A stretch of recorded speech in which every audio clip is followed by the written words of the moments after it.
time that all 4 of their seeds have made it through. And seeing them all play in the main stage would be absolutely amazing. Have to wait and see. We'll no longer hypothesize. No more theories about where they want to go. PSG sticking to the first 2 bans as always. Back on the blue side. And again, we're seeing those AP top laners taken away by BDS. So what do you want to see change? We obviously talked to the analyst desk. They wanted to see maybe ADs left open. But I mean, I think like the Kai'Sa is just the key pick. Yeah, I would love to see first pick Kai'Sa if we're going to have no other pinches really going on. I think it's been a big turnaround. Waco's Aphelios is fine, but it's not going to be able to dive in and assassinate people. And to be fair, at the same time, PSG did not just lose because Aphelios or excuse me, anything like that. It was a whole team improvement out of BDS. They're playing way better, way more confident, and you're not going to win just because you first pick it. Okay, so BDS recognize the PSG. We're almost certainly going to first pick the Kai'Sa, and they say, cool, take the Maokai. We're cool with that. We still have the Sejuani, we still have the Ivern, and now no one gets to have the Kai'Sa in game number 5. Love this read out of BDS saying, yep, it's a bit problematic. We're going to just ice it here. No one gets to play with this, and it forces everyone down their priority list. I do like the potential adaptation here, saying, you know, we can't really stop Sheo from playing any of these tanky junglers, so we're just going to opt into our strengths instead. Rel, actually, the takeaway this time around. Woody had 1 good game on it, 1 sketchy one. We'll see how he's feeling today. We will wait to see where Adam takes these particular picks. Remember, if he picks... He's not spelling it right. I was going to say, he's actually not spelling it at all. G-S-O. No, it was D-G-S-O. Gadizzo. But, of course, we'll wait to see what he wants to go for. He's on red side. I would be so unbelievably upset if they do not give red side counter to Adam in that top side. But you can see Crownie just trying to really emote how much this means to these guys. They need to get this draft right. Yeah, you talk about the stakes for this team. Adam, the only one who has played on the main stage of Worlds before. And to be fair, during that time period, there was a lot of stuff going on with that Fnatic team that they were not able to put their best foot forward in. It was hardly the showing that I think anyone wanted then. And so this time around, to make it back with this squad kind of leading as the face of the organization right now would do a lot for them. And that's it as well. That's that. Not only are you looking for the face of this organization, but LEC, you know, you want to break that 4th seed curse, but also as well as that, like even for LCS and to a smaller extent, like you kind of, it feels slightly better to get the team that goes to play-ins, the one that smashed you. Come on, a little bit. I'm a misery loves company kind of guy, you know, like BDS. You're not getting in. We're not neither are you. Yeah, no, definitely not. But they're making it difficult. BDS has been putting in the work these last 2 games, making it difficult for themselves as well, losing early on, having to go through the losers bracket, and now having to pull off a reverse sweep. Well, PSG, they are putting in high priority onto this Gnar now, and Aja had a fantastic game number 3. He just, as we said in that last one, kind of lost himself. Didn't really know where to go, didn't know really where he had to kind of put it, so putting a little bit more priority on his champion pool to make sure that it does not get banned away. And now BDS, you've got an opportunity. Do you want to just take the top laner here? Do you want to try and maybe get your AD carry? There's a couple of questions that you need to answer. He's going to go Crownie onto the Zeri. He went from 12-5 earlier today to 12-6 with the loss, but still a champion he can have some serious impact on. Yeah, definitely the case. It's a very different series in terms of momentum. It's a different series in terms of the draft. The fact that you had Waco's Kai'Sa banned this time, so you're not playing the Zeri into the Kai'Sa, you're playing into Aphelios. Range advantage and probably some laning strengths going to the Rel and Aphelios early on here. And Aja's Gnar was incredible for 60-70% of that game before the wheels kind of came off, and hopefully he can get back onto that kind of performance here. For the flip side, yet again, it is the solo lanes saved for Nuke and Adam. And that's the big thing I'm actually curious about as well, because we've actually seen the Nico change in priority in this draft alone. It was a first-round rotation ban, now moved obviously into the second one, but PSG didn't pick it up until obviously now, which they can't do anyway. So these little things, we're seeing a lot of emphasis being put in here, and honestly, I wouldn't be surprised to see BDS maybe pick up a Jace. It's not really Nuke's champion style, but it's definitely something he has played this year. I wonder what they're going to do if they ban the Cassio and the Jace is left up then, because that's what they're probably going to do. Yep, Cassio comes through here, and now the question is, do you take the Jace away or not, pair it with the Maokai? It's not really the composition that we tend to see, but it does play, I think, somewhat to their strengths in terms of more kite-back focus and picking the moment to go in. If they want to go for that denial, they can. If they leave it up, it will be relatively physical damage heavy, and instead, just going to slam Darius into the Gnar. There it is. Gods. Garen, Olaf, Darius. Sion. But we still get gods for Adam. He has played every single one so far in this series. And knowing he's going to Gnar, I actually really love this matchup. You have such incredibly high kill pressure because, yes, the Gnar is exceptionally powerful, but in Mini, if he gets caught, he is so vulnerable to getting bursted out. Yeah, it's one of those champions where if you are able to land a hook back, you also go Ghost Flash, I assume, here, so you can try and chase the Gnar down a little bit better. And if you can ever get on top of him, like you said, you get to blow him up. The Jarvan, no surprise, seeing that locked into combo with the... What are these called? The Narvan? Narvan combination. It's been a minute, but there it is. It's back, and they bring another wall this time around. The Talia has been very hit or miss from the mid lane this tournament so far, I would say, honestly. There's not been the most impressive Talia games, and there's going to be a lot of pressure on Maple to actually get it to the top side of the map, try and punish the Darius. Okay, so Nuke saying, look, I can burst this out. I can get the pressure. Double 80 carry now on the side of BDS. They will melt towers if they're left alone for too long. However, I mean, jumping in onto this PSG side, it's going to be hazardous at the best of times. Well, I think you're not jumping in almost ever, honestly, if you're Nuke outside of individual lane phases or 1v1s. For the most part, though, you are playing 2 beef balls in front of you, kite back, double marksman composition. Again, depending on how PSG itemizes, they will not be the tankiest of members, and so you can potentially stuff any difficult engage with Maokai and Alistar and then melt whoever was the one who went flying in there. And meanwhile, Adam's doing Adam things on the backside of the fight, or maybe not even there, potentially, depending on what he's up to. So once again, one of these comps that I love out of BDS, a splash of creativity with some pretty solid fundamentals. And for PSG, it feels like another early game focused game plan here if they're going to win this one. The hometown heroes of BDS, but PSG Talon, they have a couple of faithfuls there in the crowd of Law Park in Seoul, Korea. It comes down to this one last game. This is your final draft. You live it or you lump it, because right now, nothing else matters. Both these teams have left everything under the rift. Now it comes down to this. One Nexus explodes, one team goes to Swiss. One spot available, the last team to promote into the main stage of Worlds and to keep their dreams alive for at least another week or so. And for these two regions a lot on the line, like you already said, for the first time, if the 4C can make it in after what has been a bit of a curse for them, and for the PCS to get any representative in, as BDS has already taken out the number 2 seed in CFO and now coming for the number 1 seed if they can pull this off. You got a BDS fighting chant in there? We do, man. I was there, like LPL swum back into me. It was like the gyos and everything. Yeah, it was awesome. Oh, they're rallying, man. They give them a bit of fans. Yeah, absolutely. But let's see how it works. PSG versus BDS, 2-2 on the day. One team each getting a stomp, I think it's fair to say. Game 2 for PSG, Game 4 for BDS. Two semi-close games in 1 and 3. Now, so if it's going reverse, yeah, right. So Game 3 is the midpoint, right? That's the really crazy one. That's the crazy. One game stepped away from that was one team smashing the other, which means Game 1 from the flip side would be a very, very slow and boring BDS win. I don't want that. I'm fine with the BDS win part. The math checks out, and that's why I'm mad. The BDS win part, totally fine with. Yeah. If we get 2 kills through 20 minutes again, I'm a sad boy. Yeah, I mean, you've got scaling. I definitely think when you have a Jarvan on the team of PSG, you are looking to be a lot more aggressive, and especially as well on the other side of this, the Adam Darius is something that I'll expect to be a little bit more proactive in the first few minutes of the game. And this time around, no tricky business out of BDS. We talk about their level 1s quite a bit, or Sheo doing some stuff on his first clear. Looking like a pretty standard bot to top clear for both, or excuse me, top to bot clear for both these junglers, trying to end up around their 80 carries. You can see, like we said, early on, the green gun advantage, giving them some strength in this lane, trying to delay taking these creeps as long as they can, so it doesn't push, and give Crownie some easier CS. Nice brush control as well from Woody. Yeah, I was just going to say, this area finding it so difficult to just walk forward there, just because Woody and Waka are controlling this so well. Level 2 will be hit now in just a second or 2.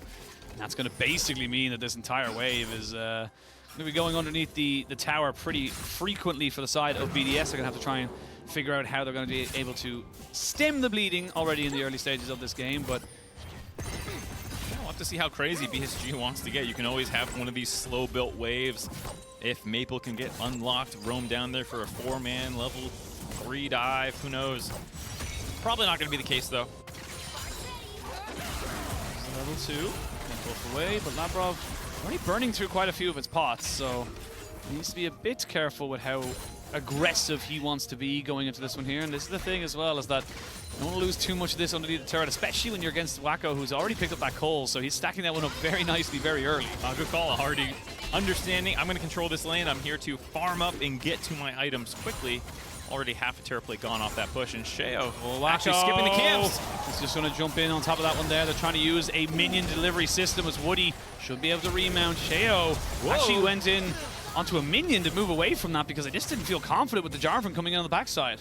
Interesting re-engage by Woody there. Jarvan was further away than you would have thought, but with that control, actually, the fact that Sheo skipped camp means that Junjia finished his red buff and appears healthy enough now to contest this with the shove that they already have. Sheo's going to have a hard time controlling this, but fortunately, Nuke has the push on the mid wave. Oh, they're looking for Woody. Puts him in behind the wall, though, and they have to get the flash out. You can see Junjia getting himself away from this one here. Sheo, though, with the Gravitum available for Wacko, gets 2 down. The Ignite goes in. Has no real mana left. His auto attacks are good, and Crowny knows if he gets any CC on top of him, he was dead, so he has to flash back over the wall. Maple with a more defensive path, being that he needed to cover the escape instead of charging into the river, stops that chase down sequence there. A little bit slower to collapse on that play. If he was able to help cut them off as they ran to that blue buff pit, could have gone a lot worse for BDS. Still a gold advantage because Crowny had to sack some minions to start going aggressive there.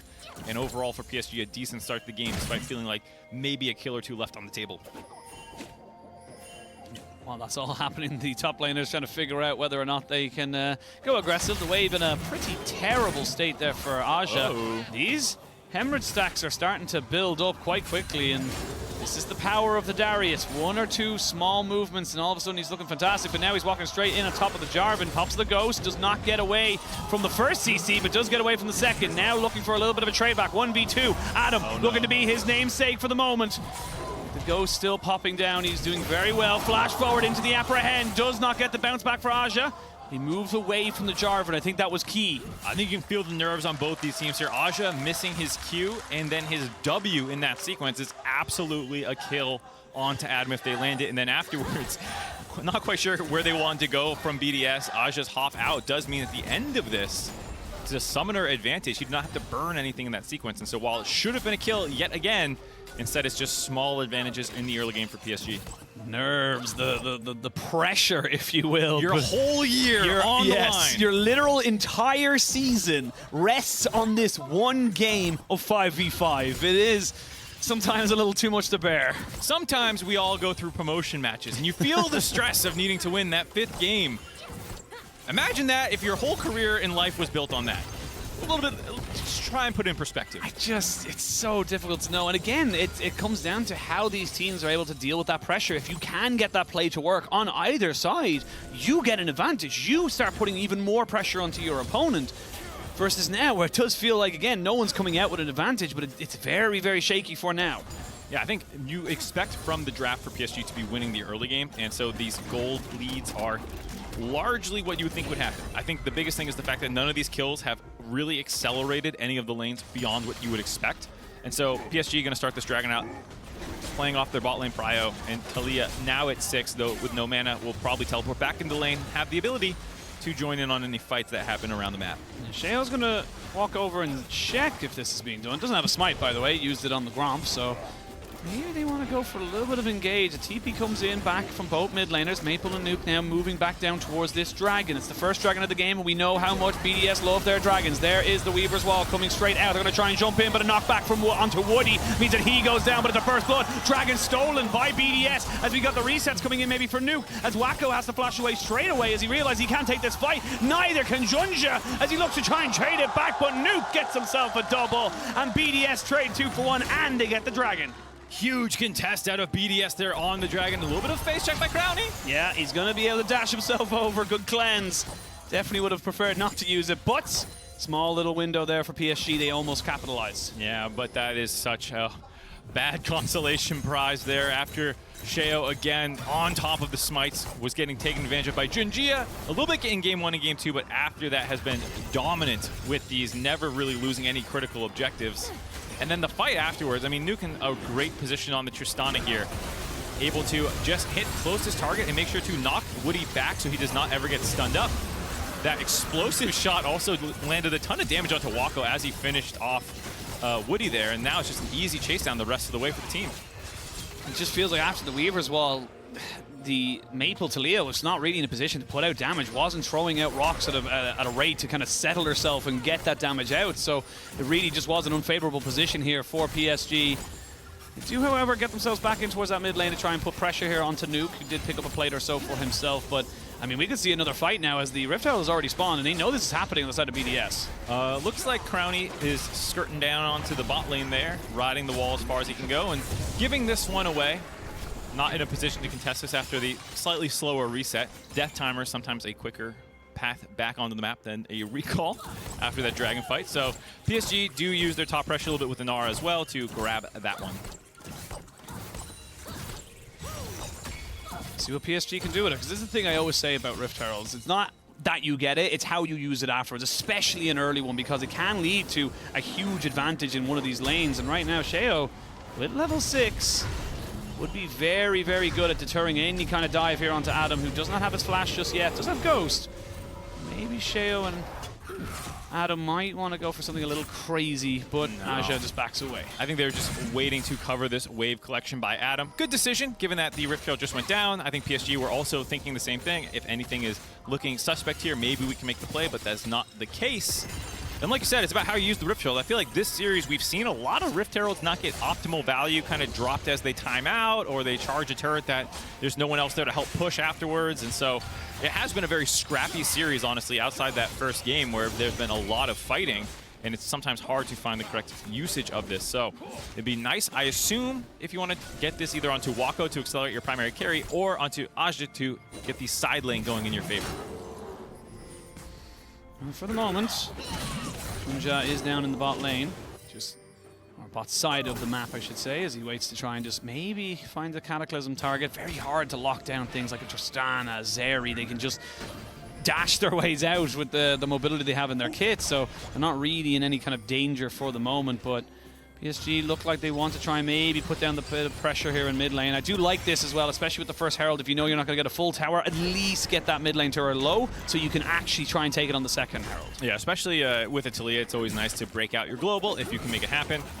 And definitely the case, actually, when you talk about the champions that Junjia is going to be jumping on top of, most of them are pretty unperturbed by it.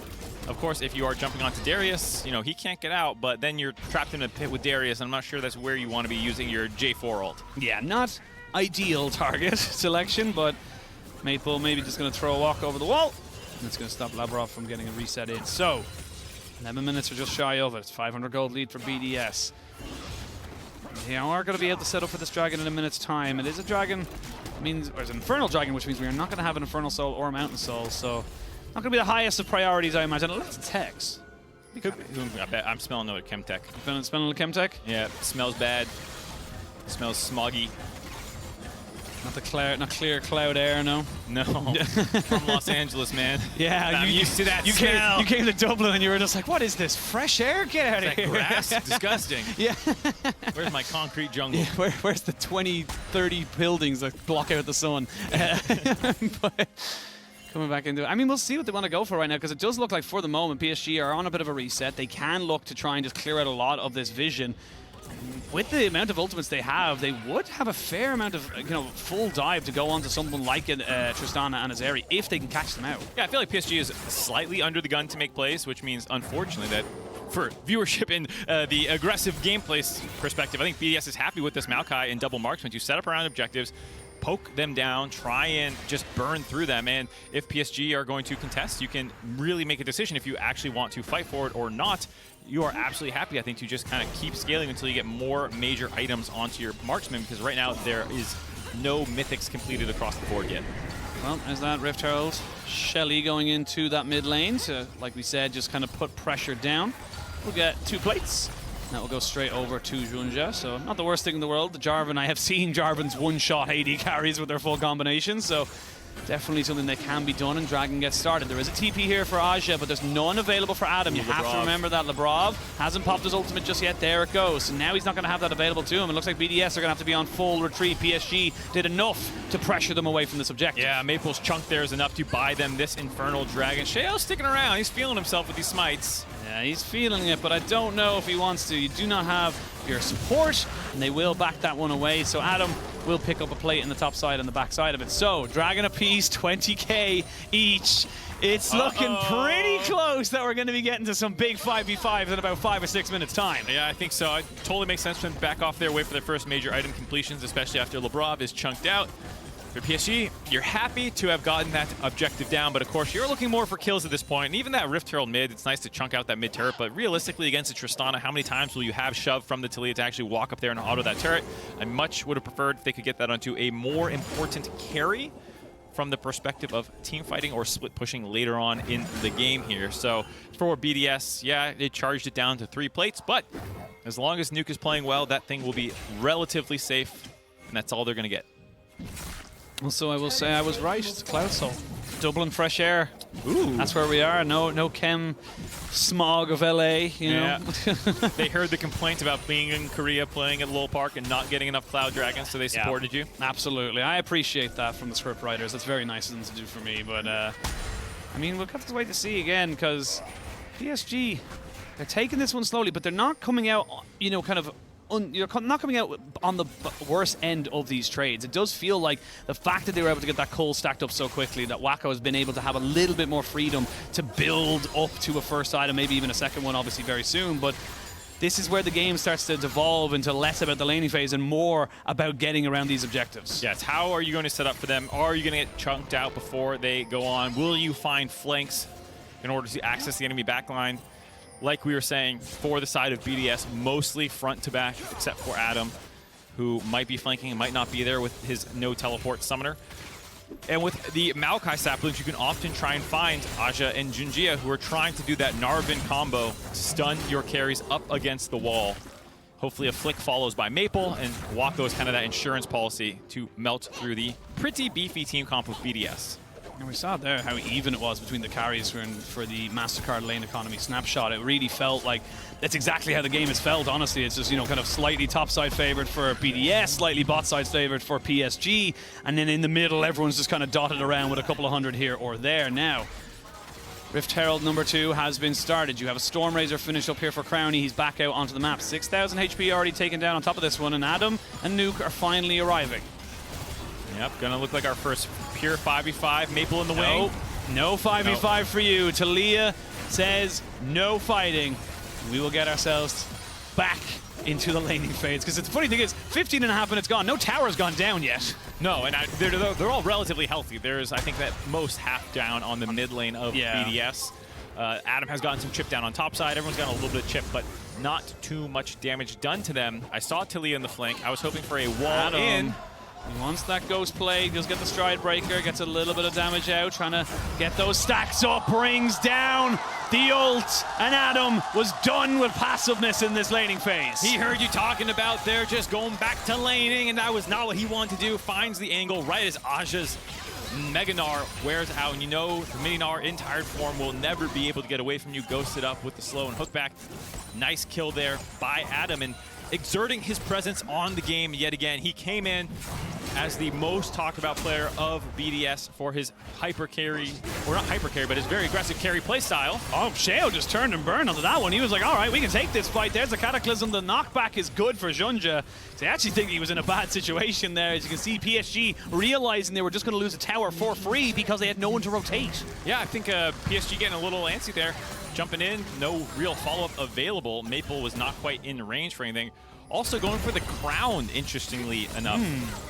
A little surprised to see that, given that there's not any significant burst damage that is going to come from the enemy team and can get knocked off quite easily from saplings if you're not careful. That's what I was going to say. Like, surely the saplings, or even a Zeri laser, a Stride Breaker, like there's so many little things, or even an Alistair knock-up, you know, can just knock it away. So we'll see how valuable or not it is later on into the game. But for the moment, PSG just waiting to see how they go for it. And this is Adam just being the Darius, being the god of the god king of Noxus. Yeah, coming through the mid river, excuse me, there, finding that. I was stunned at how good that I was animation was. Say, like, that animation just so beautiful. Beautiful. Have you never seen this? No, I don't pay attention to They this. both turn into wolves, Garen and Darius in the God's King skins. Poggers. Yeah.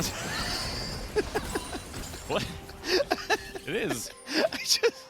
I've never met someone who speaks in Twitch chat IRL. Really? It's just because I'm Irish. Why would we speak in Twitch chat? We could just, yeah.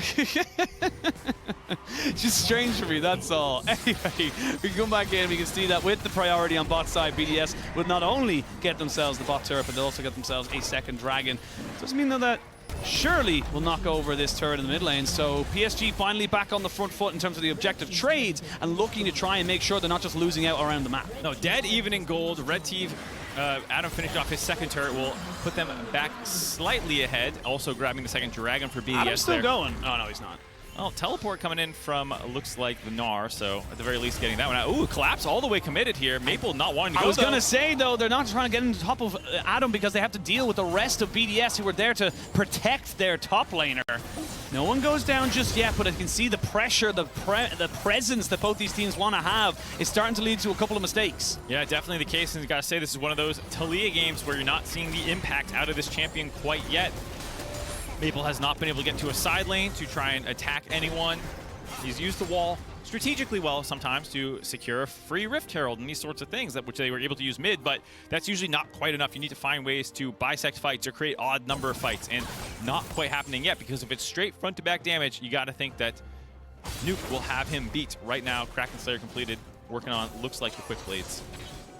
And avoid quick plays out means you don't actually at all have to build any attack speed, really, because you just keep spamming Q. You'll get it back as soon as it's down, so don't want to go for it now. And again, it's not as if we haven't had action so far this game. We really have, but it's just been so low scoring in terms of those kills because people are so afraid to kind of overcommit, to overexert themselves. And even Aja in the top lane, yes, he got caught out and he died, but he could have maybe gone for a flash and a jump, and he just said, no, I'm dead. That's the end of it. And just kind of accepted his fate, knowing that the flash is more valuable later on. Now, PSG, they find themselves in enemy territory. Flash forward, though. Triple man knockup as Junja gets punted right back into the arms of Adam. He does get the flag and drag away. Nice flick back as well from the Talia. Now Kai Ultimate does stop down Woody, and there is one more kill. BDS building back that momentum that they had from game number 4. You can see PSG hunting in the jungle, looking for a play, but it's Lebrov who turns it around when he sees them all grouped up. Adam was in the area. You're not quite sure where he's going to be without that teleport, but he had based and come back out to the top side, able to join in on that fight. They're still poking around here, but this is a 4v5. This is a 4v5, and Smite comes out. So they get their prize at the end, PSG, but they're now down about 500 gold. And I love what Labrov did right there. He pretended, almost baited him out so much, saying, oh, I'm going to flash over the wall and this is going to lead to nothing. Flashes in and causes a huge amount of disarray here for PSG. Yeah, you can see Adam just getting back on the map as this play is happening. So fortunately, all 5 members alive. Tristana teleporting in as well, trying to escape at this point, and the Stones able to somewhat interrupt the chase down, but the Maokai route following up, locking down one member. Adam able to help clean that one up. Unfortunate that the kill does go over to Sheo at the end of that. Anyone else probably is going to use that better except for Lebrov, so a little unfortunate, but hey, if you're Maokai, you're happy to get accelerated, get a little bit tankier earlier on. Yeah, get yourself up to some kind of standing position to be a bit of a meat shield alongside this Alistar, so right now we can see that the advantage in that top side is starting to grow and grow. Already got a dead man's plate here for Adam. Maple looking to try and catch out Sheo. He's going to be able to kind of push him back out here. Flash away by Sheo, so no flash twisted advances available for him for at least another few minutes. Nice timing on the Q flash. While Maple is knocked up, you are flashing away, able to get out. I believe he might have procced his phase rush as well to skedaddle on out of there. Does, like you say, though, cost his flash. But it was Maple's ultimate as well that went down there. So now, PSG, good wards on the map. You can see they have a nice little box set up on the main jungle ramps around mid lane there to allow themselves to see any potential flanks coming from BDS as we head to this next dragon 1.5 minutes away. Waka was so close to an Infinity Edge, I feel like. He just really wants to get that last little thing. I think he's recalling for it now, so wait to see if he's able to come back out onto the map with that second item. It would be huge here for the side of PSG, and there it is. So 2 item Aphelios. He is starting to build towards that late game. And this isn't like game number 4 where the Aphelios was unable to really build items and have an impact. He's been given the resources, he's been given the time, and now he's starting to show the fruits of that labor. Yeah, we'll see if he can get involved in these team fights. That is the biggest question, or if he's just going to be saplinged and then Maokai rooted as he tries to follow up on a front line. Stride breaker. They're just going to dive in. That's what the Gnar and the Jarvan want to do together, and of course Maple can maybe follow up, Woody can maybe follow up, and as Wako is the main damage dealer. The question is, can he get involved? Can he actually get this damage out? Or is BDS going to be able to peel back? Lane has become the battleground. We're going into a little bit of an ARAM here for BDS, and this is the problem they're going to find themselves in now, because Adam has not got teleport. He's very strong in a side lane, and with the Dead Man's Plate and the shrines from the Wind of the Cloud Soul, they should be able to get him between each lanes very quickly. Yeah, and Adam is a master of this playstyle. He has been playing without teleport way more than people have been playing against someone without teleport. So he knows how to shove a wave, get it on the other enemy side of the map, group up with the rest of the team, allow it to push all the way back, be hiding in brushes that people aren't ready for, and as well, hopefully be able to get out safely when he is committing those pushes. I would love to see a stat to whether or not Adam has played with teleport more or without teleport more, like in his career, because it's not that big of a career. Yeah, it's two and a half years. 2.5 years, I think, like you know, in terms of like pro, in terms of the highest level, Worlds qualifying region level. Obviously, the LFL is a beast of its own, to be perfectly honest. But flash in, the apprehend, they found Wako, and he is dead. Nothing he could do. You can't cleanse and apprehend. Nothing to go on there. They said, nice IE, bro, and immediately kill him. Adam finding the moment. We were just singing his praises on the Gods Champion. The fight, though. No Maokai ultimate on this one. Actually, a lot of ultimates used in the last fight. Here we go. The Talia wall comes out to try and separate people out. They're going to be like fish in a barrel. The Gnar nowhere near getting up towards Mega. Not quite able to get himself the Labrov flick back, but they will be able to get themselves the Baron secured. Now, can Labrov get away from this without dying? No, he cannot. They lose one. Nuke flowing in a little bit aggressively. They do get him back on top of this one, and he is shut down. 2 kills to 1. The Baron does go over to BDS, but the Dragon will be traded back. It's a lot closer than they would have liked it for BDS. It initially looked like such a slam dunk play out of BDS, being able to find that initial kill and instantly transfer it over the Baron. They had the right decision, run forward, buy space, that there's no way for them to contest Sheo's smite. But then, instead of just leaving Labrov to die, Nuke just getting a little too crazy there, had his flash up, maybe thinking, hey, if I can get my E reset. I'm not quite sure if he got it or maybe he got interrupted after the Talia E, but here you see Adam, just the killer instinct. Labrov on the exact same page, annihilated. I don't even think the ult came down in time before you saw that kill. And then, again, the decision here, great. You force this, you have the split sort of by Maple, but like you called out, Gnar with no rage, there's no real way to actually fight this. Labrov is just there zoning with Adam. They finish this Baron off. Great, leave Labrov to die. All run left, this is totally fine. But Nuke jumping in here, and he was trying to get one more auto attack on Junjia, but Junjia flashed away. So instead of getting the second W right after that, he was able to get re-engaged on top of it and goes down. The Red Bull Baron power play. It's only about 400 now. That's not exactly the highest you would want of it. And the thing is that you're losing it onto Nuke. That's the big killer right there for me, because he was the teleport player. He's the one that could go off into a side lane and go for a 1-3-1. Labrov, that's a lot of damage. Gonna get the Moonlight Vigil landing onto Crowny on the backside of that one there. But again, you can see just how hard it is now for BDS to make this Baron push work, because unfortunately for them, the only one who has any pressure is going to be Adam. Yeah, I was just initially thinking, okay, well, if you still have Adam, you can maybe set up this 4-1, but Labrov, again, stepping a little bit too far forward.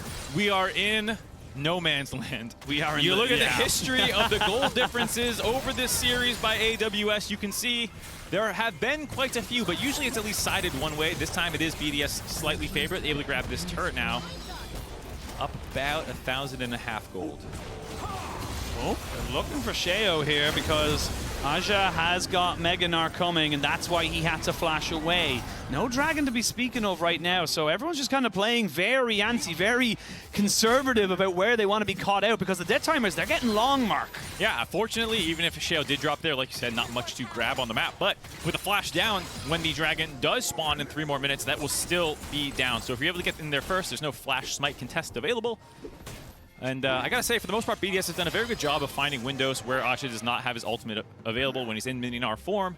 That first kill onto Adam, that Baron force right there. And so now even here, pushing with these Baron buff minions, Asha's gonna need to try and stack this on the wave if they want to threaten some kind of engage here. And even then, Junjia's ult not quite up for another 15 or 20 seconds. Well, Sheo gonna throw out Nature's Grasp as they do catch out there onto Junjia, who's able to tank it out, and that's gonna be the first of the tier 2s taken away. No real teleport position here. Crowny very isolated away from his team, and Maple might look to try and find him, or maybe he might look to try and find Maple. That's the big question. Come into this one here. It's only a 2,000 gold lead here for BDS as they get a decent amount off of that Baron play. Definitely the case. ending up grabbing 2 turrets up to a 2,000 gold lead for BDS. Looking at that crown, I guess you can say one of the things it can do is stop the AD carries from jumping on you and murdering you, because that is always a potential with a Tristana. If she finds a good angle where you're isolated, she can annihilate you. Same with, honestly, Zeri. There's definitely plenty of certified Zeri moments that start with flashing in, popping your ult, queuing somebody, auto, annihilation. And then annihilation. Yeah, I don't know where it goes from there exactly, how many more autos you know what? need, There's not really a lot after annihilation, I'll be honest with you. Like, it's just kind of, that's just how it is. Yeah. So either way, I think BDS is feeling very, very good about themselves right now.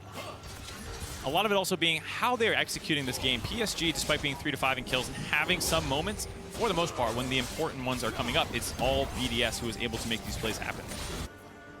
And yes, here we are, 4 towers each, 2 dragons each, 2,000 gold ahead of BDS, which is kind of just a little bit of these extra CS numbers they've been able to improve for themselves. And this game is far from over, and with these items starting to be picked up, 3 items onto Crowny now. We've got himself that Runan's Hurricane. You're going to have the Lord Dominic's Regard finished up for Nuke very, very soon as well.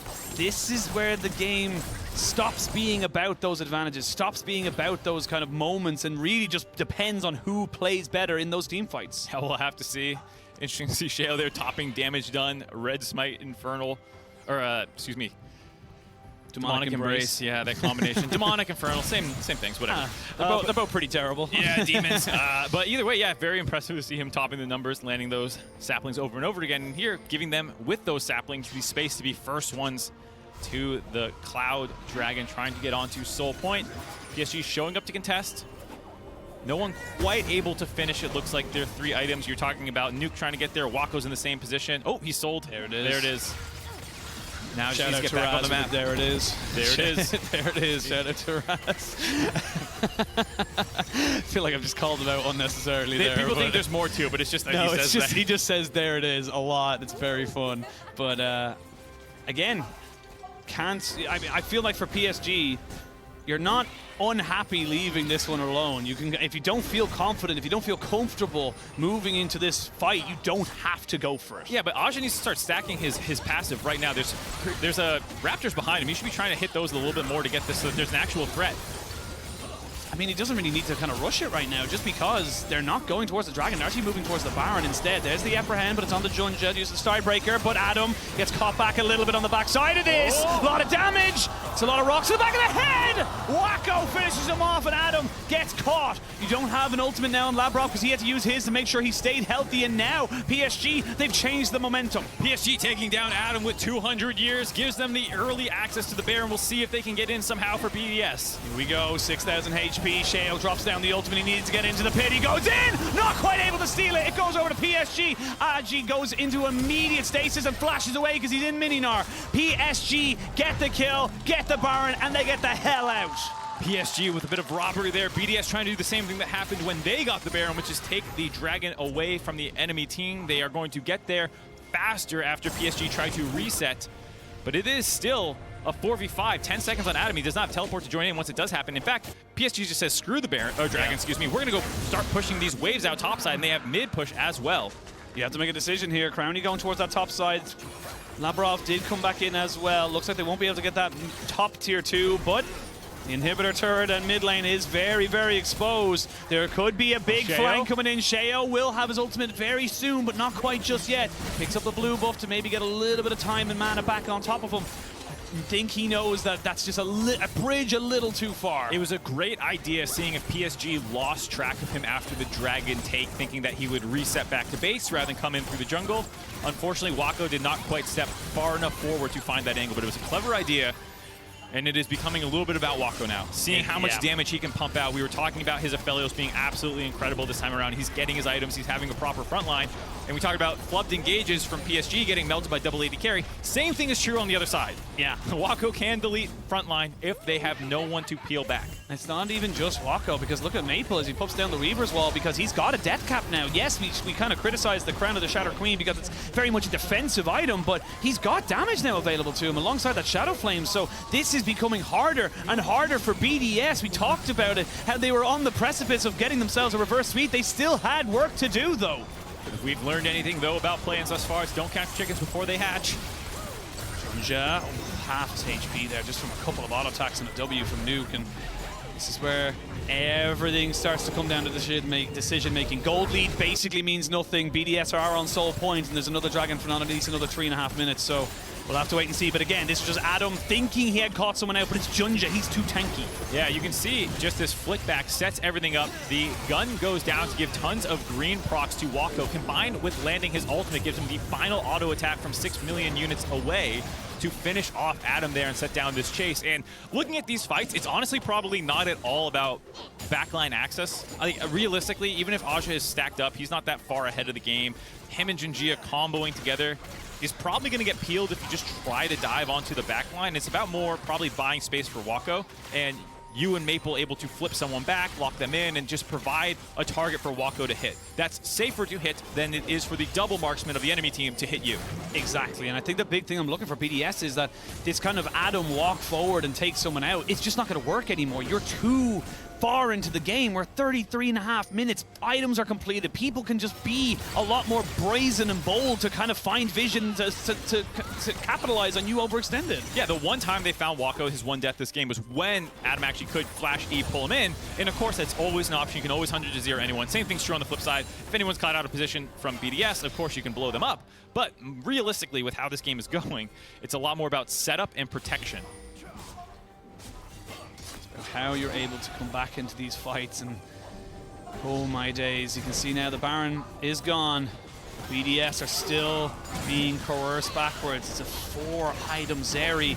Another fantastic Weaver's Wall just separates anyone out. Actually, I take that back. Actually stops the entirety of PSG from maybe going for a play, which is a little unfortunate, but the idea was there. Now Sheo on a little bit of a flank, maybe looking to try and go for something here. Here we go. Labrov goes in. They're going to try and burst out somebody here. The front line cannot stand tall as Aja falls down first. BDS, they've lost a little bit, but have they got enough of the tank to get a little bit more? If they get Junja here, it could be huge.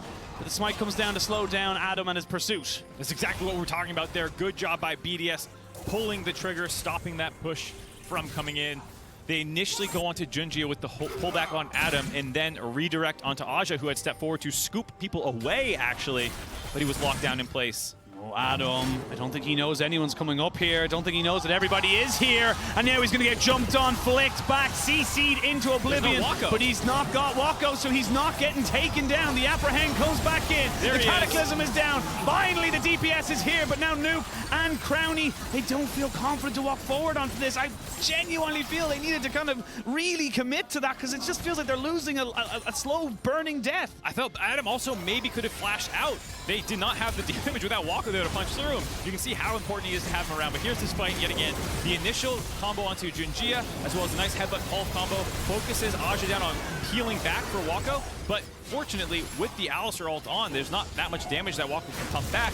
It's this long chase down sequence. Baron's not up yet. They had nothing to really capitalize on, so they instead focus on clearing minions, and Adam caught out here. You can see, though, not taking that much damage if there's no big Aphelios to hit him down with. And so here, trying to stick around, trying to do the Darius heal up, land these massive Qs that bring you back up to full health. But Wako showed up before then.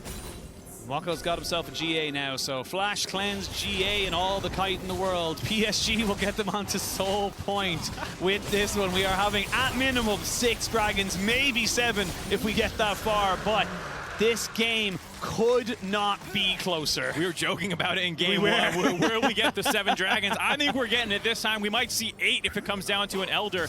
Baron is up, though, and you can already see BDS is primed to burn this one down. Lady Maple, carry. a little late in base, going to have to teleport in. Does still have the ultimate available and just finish off his Void Staff. They're starting it, and that's going to burn down so quickly. Junja has to get down top of this. There's a Cataclysm, but Junja can't join back on top of this one. Flash away by Adam as the Baron goes down. Perfectly done by BDS, but can they get anything else? Labrov on the flank, looking for a little bit more, but just gets stunned right off the W of the Talia. They have to reset, though. Super Minions are pushing in the bot side. It's a good move from BDS, but it can turn into a terrible one if they don't get out alive. We'll have to see if they can get a clean recall off here. One is out in Crowny, but the rest are being chased down. Oh, nice punt back backwards, the flash in with the Magnet Storm. They're going to jump down onto Adam. Getting out with only one death would be very nice indeed. Aja trying to move forward on top of this. Does get the ultimate down on top of Sheo. That's another staggered death timer. As you can see, Crownie was the one to deal with the super minions. Now Labrov trying to just be the hero for his team. As he gets taken out, it took too long for them to clear out their waves, and it meant that 3 members of BDS are dead.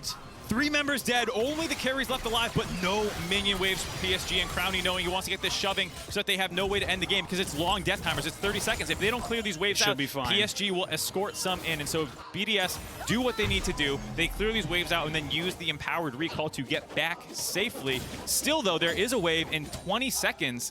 They're at least going to get some inhibitors here, most likely, for PSG. I would imagine they will at least get one. A couple of people coming back in about 15 seconds or so. They might try and they don't have minions.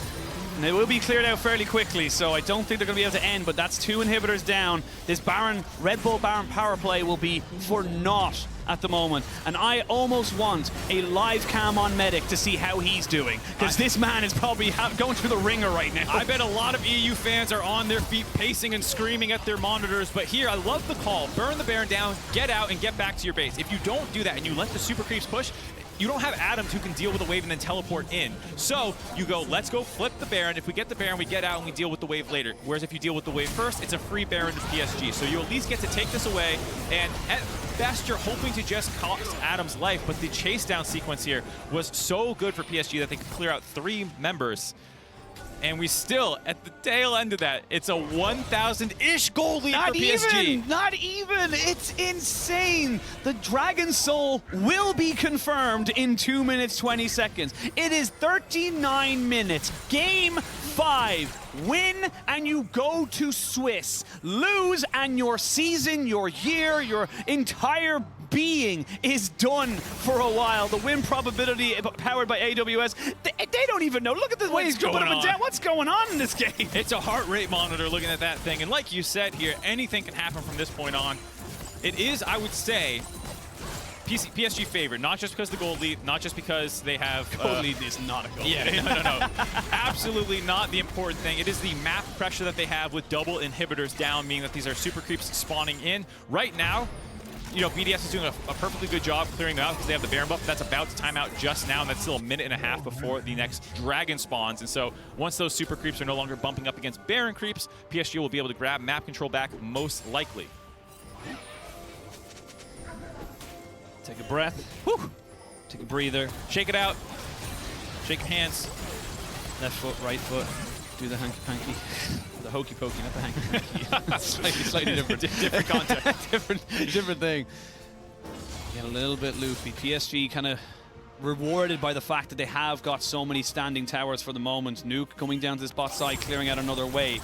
This is the thing with double AD carries, you can control these waves so easily. And we talk about map mobility and we're looking at Talia's ultimate, but honestly, being able to ride walls and hop over them with Nuke actually gives them a lot more access to these minions, and so they're doing a great job not letting PSG really get that much map control. Here, PSG has decided to shove in mid-wave and trying to escort this one in, but you can still see Crownie melts these if you let him have access to auto-attacking. That's the thing, once he's on single target on that super minion, he's not going to be in any way danger of kind of getting caught. Now Woody galloping towards this dragon. 30 seconds of spawns. Gold dead even. I don't know, do BDS want to fight this? I feel like they have to. You can't just let this one go. You're not going to have many more opportunities to have a straight 5v5 that's not in your base. No, I absolutely think that you try and step forward and contest this one here. Wait to see where they want to go.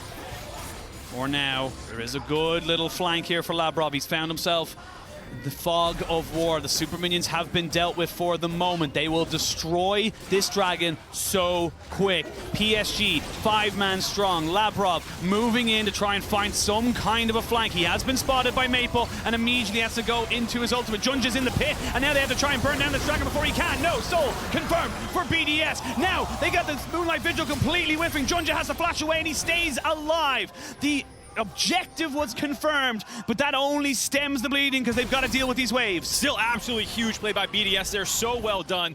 Well, Brav called out, I was worried that the Alistar ultimate was going to cost them the situation, but the focus of the double marksman to burn that down, forced Junjia to commit to it, allowed them to grab Soul, and have enough control now that these super creeps are being dealt with quite easily by the late game double marksman. I want to reiterate it. I said it in the last game.